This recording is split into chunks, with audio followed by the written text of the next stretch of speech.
We're in the oldest part of the attic, above the 1874 building. What's behind me is one of the light wells for those skylights, those former skylights that were up on the roof. And it was there to take light from the roof right down to the physics laboratories, which are below us, which we'll see shortly. This is the inside of one of the light wells, and there's still some glass there. But, you know, this is where the light came down from the skylight on the attic and down through the floors. It's a bit messy in there, but there's a little bit of glass where the skylight used to be, and then the ceiling's been put in underneath it. Yeah, it's not, you can't really see too much because they've piled a lot of wood in here, but in the back corner there's quite a lot of glass, and it goes right up to the roof. This attic, as you can see, is only used for storage. It's never been used for classrooms, although it's got quite a lot of room up here. The ceiling is 9 feet tall. It doesn't have any windows though, and it only has the one staircase which we came up. So it wouldn't be safe to use it for any purpose that involved students. Over to my right, there are, you can see the two chimneys that we saw up on the roof. Here they're brick chimneys, and we'll take a closer look.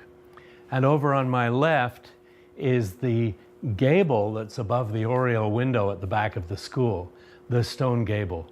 And we can take a quick look at that. So here we're in the attic space above the oriel window, which we saw earlier. There's some interesting features here.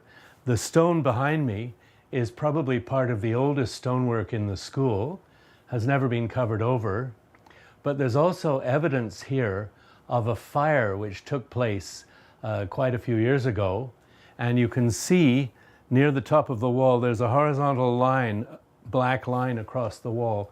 That is charred wood from a fire which burned itself out. The attic was enlarged in 1892, but there was a major fire less than a year later, and the whole attic had to be rebuilt. But there have been a number of fires over the years. In the 1970s, when they were renovating the school and adding fire safety features, they found evidence of about 29 different fires in the walls that had happened over the years, but had burned themselves out. That led rise to a theory that there's a ghost up here who goes around putting out fires. And that was a man named Sidney Scarf, who was a caretaker at the school until 1942, when unfortunately he was clearing ice off the roof and he slipped and fell to his death. So that's the second death that's associated with Lisgar itself and with ice and snow.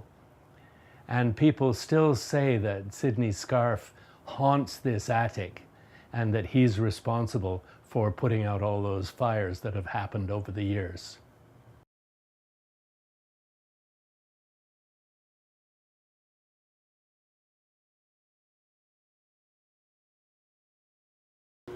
This is one of the two brick chimneys which were added to provide better heating for the school. They come all the way up from the basement, and here at the attic level they widen out in tiers to support the stone chimney caps which you saw up on the roof above.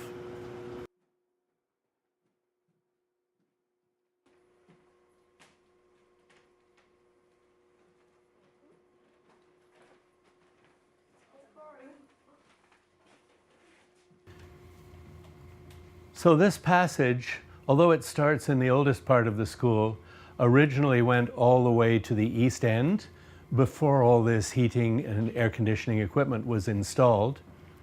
And this was the cadets' rifle range. Both boys and girls would lie on the floor here, right beside the chimneys that we saw in the previous room, and then they would shoot at paper targets down at the far end of the range. The girls were only allowed up here 2 days a week, but they actually won a lot of prizes for their rifle shooting. They were pretty accurate. The Cadet Corps was important in Lisgar's history, and in fact, Lisgar supplied many soldiers in the First World War and the Second World War, many of whom did not come home. And we'll see that in the Memorial Hall. So you can't really appreciate what the rifle range was like, but it's part of the legends and history of Lisgar Collegiate.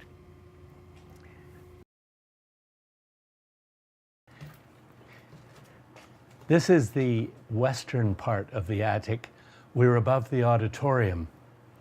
The auditorium is a big open space, and so there are massive steel girders here behind me, which form a web that holds up the ceiling of the auditorium.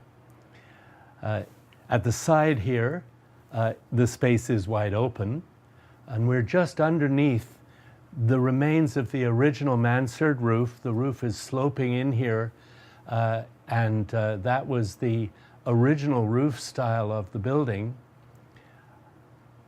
This space has really only ever been used for ventilation of the auditorium. There were big air vents and fans in the ceiling of the auditorium, which vented out to the big ventilation stack on the roof above.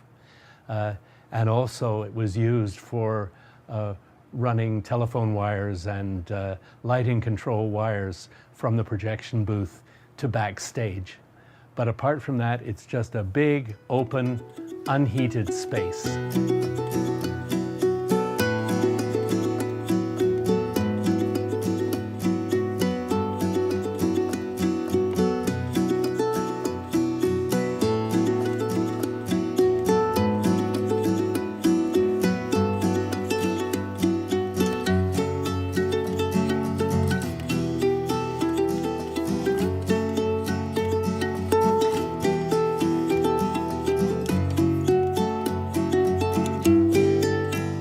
Here we are in the eastern part of the attic. This was added in 1908 to an older part of the school when an art room and a science lecture room were added on the floor below. This part of the attic has two porthole windows, one at the back and one at the front, to provide a small amount of light. But it's never been used for anything other than storing some old furniture or old props from stage productions in the auditorium.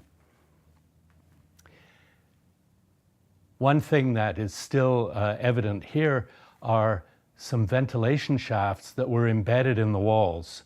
These shafts came all the way up from the basement and allowed warm air to be directed into any room in the school through its own separate shafts and from there up to the roof.